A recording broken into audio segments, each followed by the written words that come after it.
Hi, Dr. Alex here, and welcome to a brand new audiobook release, Conan, the Scarlet Citadel, by Robert E. Howard. Produced by yours truly, Alexander Leiths, and read by my good thespian friend, Jim E. Jones. If you've seen my previous audiobook release videos, you kind of know the way this is going to go, so the best thing I can do is, well, I guess I should show the cover. There you go. But you might want to see it a little bit larger, so rather than me thrust it towards camera, here's a larger version. And the best way to introduce the story and the book itself is to probably read, as always, the back cover blurb. So here goes. Conan, the Scarlet Citadel. This is the second Conan novel by an author whose life was cut tragically short. And yet, in his 30 years on this earth, he completed far more worthy, notable and numerous fantasy works than some modern authors of far greater years. Howard's fantastic fiction continues to inspire to this day.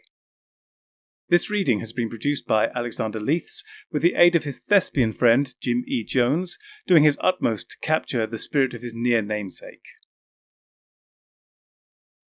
Well, I think you know what this audiobook is all about now.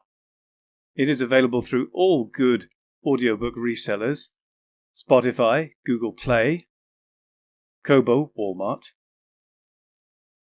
Barnes & Noble, and Storytel, and probably still more in the future.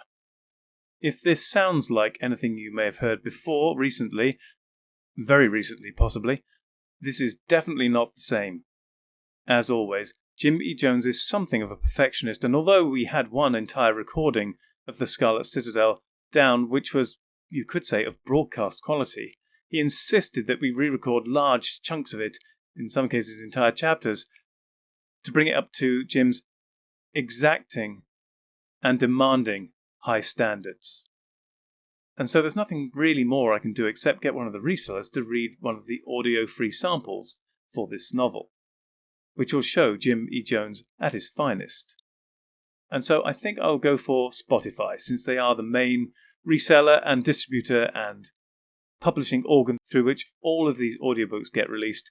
So here is the audio-free sample of Conan, the Scarlet Citadel, courtesy of Spotify, and I hope you enjoy it, and I hope to see you in whatever the next video is, whatever that may be, and until then, enjoy.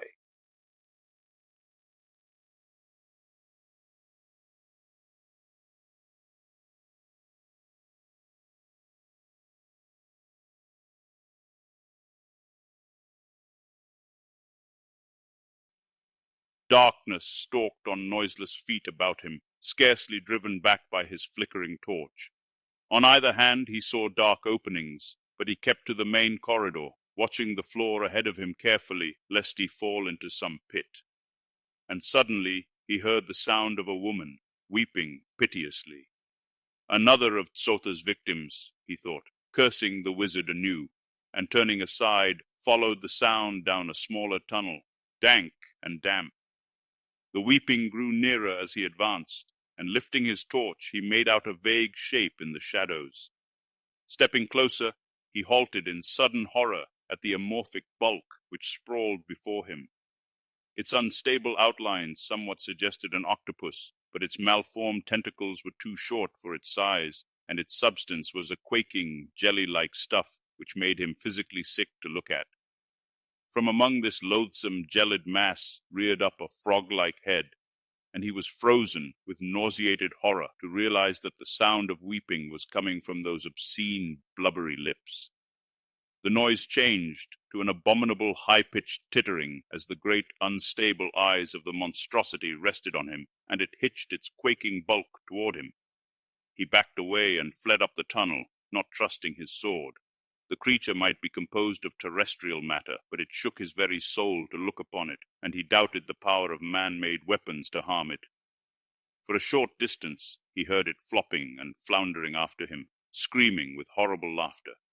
The unmistakably human note in its mirth almost staggered his reason.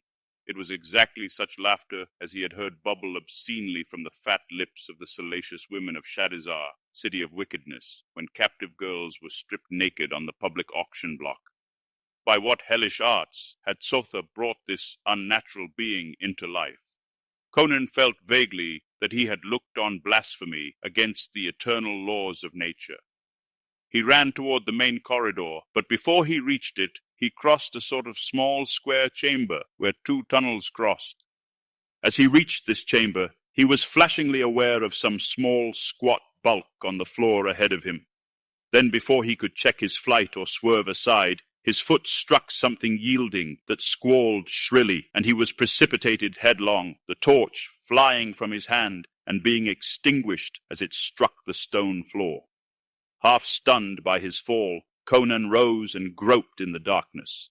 His sense of direction was confused, and he was unable to decide in which direction lay the main corridor.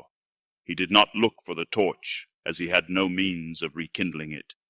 His groping hands found the openings of the tunnels, and he chose one at random. How long he traversed it in utter darkness he never knew, but suddenly his barbarian's instinct of near peril halted him short. He had the same feeling he had had when standing on the brink of great precipices in the darkness. Dropping to all fours, he edged forward, and presently his outflung hand encountered the edge of a well into which the tunnel floor dropped abruptly. As far down as he could reach, the sides fell away sheerly, dank and slimy to his touch. He stretched out an arm in the darkness, and could barely touch the opposite edge with the point of his sword. He could leap across it then, but there was no point in that. He had taken the wrong tunnel, and the main corridor lay somewhere behind him. Even as he thought this, he felt a faint movement of air. A shadowy wind, rising from the well, stirred his black mane. Conan's skin crawled. He tried to tell himself that this well connected somehow with the outer world, but his instincts told him it was a thing unnatural. He was not merely inside the hill, he was below it, far below the level of the city streets. How then could an outer wind find its way into the pits and blow up from below? A faint throbbing pulsed on that ghostly wind, like drums beating, far, far below. A strong shudder shook the king of Aquilonia. He rose to his feet and backed away, and as he did something floated up out of the well. What it was, Conan did not know. He could see nothing in the darkness, but he distinctly felt a presence, an invisible, intangible intelligence which hovered malignly near him.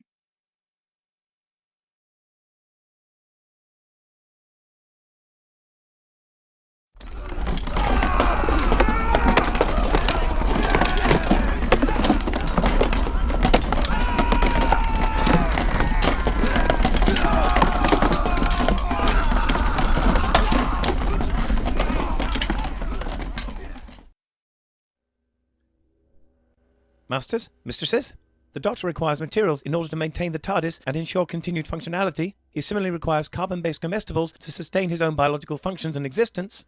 Master would never say this, but he requires aid beyond that supplied by this unit in order to acquire these.